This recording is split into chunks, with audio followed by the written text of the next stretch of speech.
தொடர் மழை காரணமாக திருவண்ணாமலை மாவட்டம் ஜவ்வாது மலை அடிவாரத்தில் அமைந்துள்ள மிருகண்டா அணையில் இருந்து உபரிநீர் வெளியேற்றப்பட்டு வருகிறது. இதுபற்றி விரிவான தகவலை தர காத்திருக்கிறார் செய்தியாளர் ஐயப்பன். ஐயப்பன், விவரங்கள் என்ன? வளிமண்டல கீழடுக்கு சுழற்சி காரணமாக நேற்று இரவு திருவண்ணாமலை மாவட்டத்தில் இடியுடன் கூடிய பலத்த மழை கொட்டி தீர்த்தது. இதனால் திருவண்ணாமலையில் 17 சென்டிமீட்டர் மழையினுடைய அளவு இருந்தது. குறிப்பாக திருவண்ணாமலை மாவட்டம் கலசப்பாக்கம் தொகுதிக்கு உட்பட்ட தேன்களின் இளவரசி என்று அழைக்கக்கூடிய ஜவ்வாது மலையில் 38 மில்லிமீட்டர் மழை பெய்துள்ளது. அந்த மழையின் காரணத்தினால் ஜவ்வாது மலையில் அமைந்துள்ள பீமன் நீர்வீழ்ச்சி, அதாவது சுற்றுலா பயணிகளை கவரக்கூடிய வகையில் இருக்கும் அந்த பீமன் நீர்வீழ்ச்சியில் தற்பொழுது வெள்ளப்பெருக்கானது அதிக அளவு காணப்படுகிறது. இதனால் மலைவாழ் மக்களும் சுற்றுலா பயணிகளும் மிகுந்த மகிழ்ச்சி அடைந்துள்ளார்கள். அதாவது பொதுமக்களின் நலன் கருதியும் சுற்றுலா பயணிகளின் நலன் கருதியும் வனத்துறையினர் தற்பொழுது அந்த பீமன் நீர்வீழ்ச்சியில் குளிப்பதற்கு தற்பொழுது தடை விதித்துள்ளார்கள். ஜவ்வாது மலையில் இருந்து வழிந்தோடும் அந்த மழை வெள்ள நீரானது தற்பொழுது மிருகண்டா நதி வழியாக கலசப்பாக்கம் தொகுதி அதாவது ஜவ்வாது மலையின் அடிவார பகுதியில் அமைந்துள்ள மிருகண்டா அணையில் வந்து சேர்ந்துள்ளது. மிருகண்டா அணை என்பது 255 கன அடி நீர் தற்பொழுது ஜவ்வாது மலையிலிருந்து அந்த நீரானது வரத்து வந்து கொண்டிருக்கிறது. இந்த மிருகண்டா அணையினுடைய மொத்த நீளம் என்பது உயரம் என்பது 22.97 அடி ஆகும்.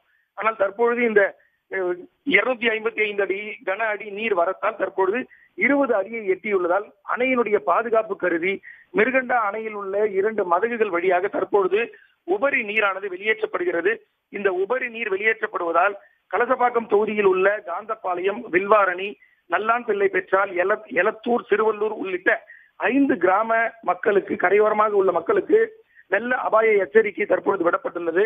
இதனால் அந்த பகுதியில் வசிக்கும் தாழ்வான பகுதியில் உள்ள மக்கள் மேடான பகுதிக்கு சென்று பாதுகாப்பான இடத்திற்கு செல்ல வேண்டும் என்று அதிகாரிகள் உத்தரவிட்டுள்ளனர்.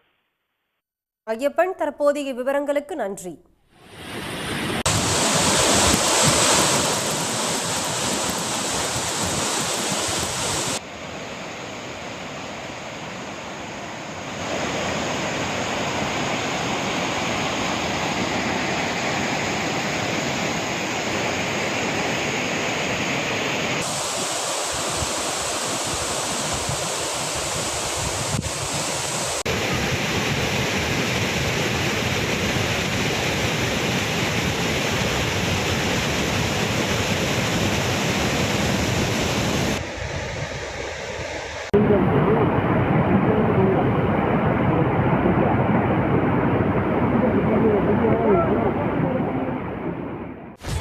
சன் நியூஸ் வாட்ஸ்அப் சேனலை ஃபாலோ செய்யுங்கள்.